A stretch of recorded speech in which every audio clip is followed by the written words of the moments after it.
Bonjour et bienvenue dans cette vidéo, pour cette édition de l'actualité du Real Madrid, en ce jeudi 12 octobre 2023. Si t'es nouveau sur la chaîne, n'hésite pas à t'abonner, et d'activer la cloche de notification, pour recevoir une notification dès que je publierai une nouvelle vidéo, et mets aussi un j'aime et un commentaire à la vidéo, pour me soutenir. Merci, et commençons.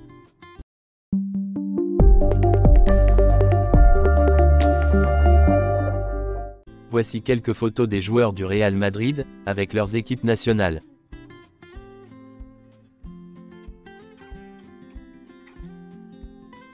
Le reste des joueurs du Real Madrid qui ne sont pas avec leur équipe nationale, se sont entraînés hier. Carlo Ancelotti étant en Italie, la séance d'entraînement d'hier avait été dirigée par Raúl. Les joueurs de l'équipe première se sont entraînés avec la Castilla. Oui, il était en Italie, car Carlo Ancelotti a terminé son master, en dehors du football.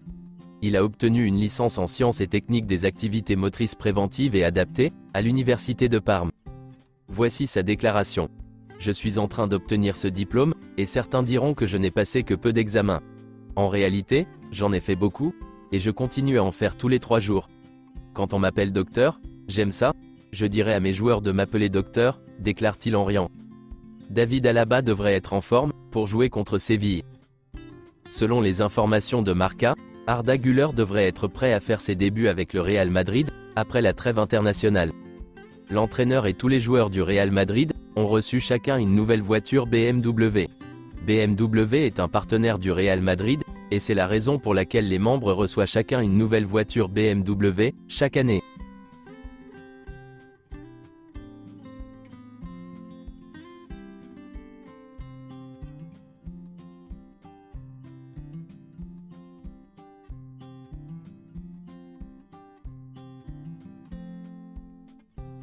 Voici une déclaration de Courtois.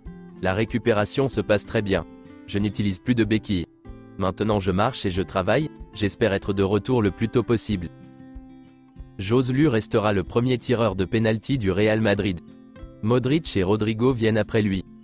En parlant de Joselu, voici quelques-unes de ses déclarations, en conférence de presse avec l'Espagne. Je suis prêté avec option d'achat par le Real Madrid. Bien sûr, j'aimerais rester. Je suis dans le club de ma vie, et mon objectif est de faire une bonne saison pour pouvoir rester ici. Jude Bellingham est né pour jouer au Real Madrid. Il est très aimé par les supporters et par nous, en raison de sa façon d'être. C'est un joueur qui va faire de très bons chiffres, et entre dans l'histoire du Real Madrid. Bellingham est un garçon très humble, qui essaie de parler à tout le monde. Je communique beaucoup avec lui, parce que je parle anglais. J'essaie d'avoir des relations sociales avec lui. C'est un garçon très travailleur, il a 20 ans, mais on dirait qu'il en a 30. Il a une maturité incroyable. Le nouveau système d'Ancelotti? C'est bien parce que nous jouons avec 2 attaquants, et j'aime vraiment jouer avec un autre attaquant.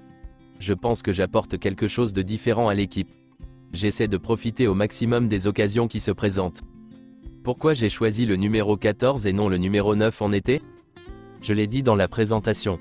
Le Real Madrid a 25 numéros, et j'aurais choisi le numéro 25 si cela avait été nécessaire. Ce n'était pas quelque chose de pertinent pour moi. Cela ne m'intéressait pas du tout. L'important pour moi était d'être au Real Madrid. Voici une déclaration de Gabriel Jesus, sur Vinicius Junior. Vinicius Junior est en train de montrer à quel point il est bon, à quel point il est important pour le Real Madrid, et pour l'équipe nationale du Brésil. Je suis très heureux de ses progrès. Il est très heureux, joyeux, et il transmet une énergie très positive. Vous pouvez voir qu'au Real Madrid, il est revenu d'une blessure, a recommencé à jouer, à marquer des buts, et à aider l'équipe à gagner des matchs. Voici une autre déclaration de Del Piero, sur Vinicius. Vinicius Junior est l'un des derniers grands exemples de talent dans le football. Pendant les 2 premières années au Real Madrid, il était très jeune, et prenait presque toujours la mauvaise décision au dernier moment. Et qu'a fait le Real Madrid? Croire en lui faire confiance, travailler avec lui et l'aider.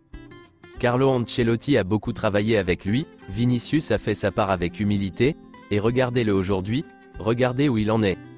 Il est capable de faire basculer n'importe quel match. C'est cela faire confiance à un vrai talent. Selon le média AS, Brahim Diaz a choisi de représenter le Maroc, sur la scène internationale. Et aussi selon Marca, Brahim Diaz jouera pour Maroc. Le changement de sa nationalité sportive est en passe d'être résolu, et dépend de quelques petits détails administratifs. Le Real Madrid perdra donc très certainement Brahim Diaz pour un mois, de janvier à février 2024, en raison de la Coupe d'Afrique des Nations. Mais selon d'autres sources, Brahim Diaz, pour l'instant, n'a pas l'intention de partir avec l'équipe nationale marocaine. Il attend un appel de l'Espagne. Même chose selon les informations de Relevo, qui dit aussi que la priorité de Brahim Diaz est l'équipe nationale d'Espagne, rien n'a changé. En aucun cas il ne jouera la Coupe d'Afrique des Nations en janvier.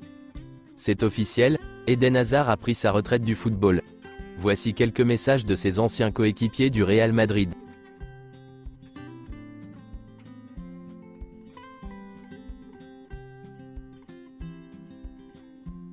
Le Real Madrid a fait un communiqué officiel concernant la retraite d'Eden Hazard. Voici ce que dit le communiqué. Suite à l'annonce d'Eden Hazard de prendre sa retraite en tant que joueur professionnel, le Real Madrid souhaite montrer sa gratitude et son affection à un joueur qui est arrivé dans notre club en 2019, et qui au cours des 4 saisons qu'il a passées dans notre équipe, a remporté 8 titres. Une Ligue des Champions, une Coupe du Monde des clubs, une Supercoupe d'Europe, 2 Ligas, une Coupe du Roi, et 2 Supercoupes d'Espagne.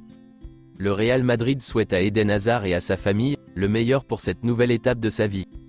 Le Real Madrid prépare l'annonce officielle du renouvellement du contrat de Vinicius Junior. Il est scellé depuis 1 an et 4 mois. Le nouveau contrat de Vinicius sera valable jusqu'en juin 2027, et sera annoncé la semaine prochaine. Selon les informations de Sportbild, Xabi Alonso a conclu un accord avec le Bayer Leverkusen, pour quitter le club l'été prochain, s'il reçoit une offre de l'un de ses anciens clubs, comme le Real Madrid, le Bayern, et Liverpool. Voici une déclaration de José Manuel Otero, membre du conseil d'administration du Real Madrid. Kylian Mbappé a et n'a pas eu l'opportunité de signer au Real Madrid cet été. Il aurait dû renoncer à des primes très élevées, qu'il avait déjà convenues avec le PSG. De plus, il y avait un prix à payer. Le montant à payer pour avoir Mbappé 1 an plus tôt était fou. Cela n'avait pas de sens de le signer 1 an plus tôt. Si nous avions fait un faux pas avec Mbappé, le PSG aurait essayé de réagir contre le Real Madrid. Le Real Madrid sait parfaitement ce qu'il peut et doit faire.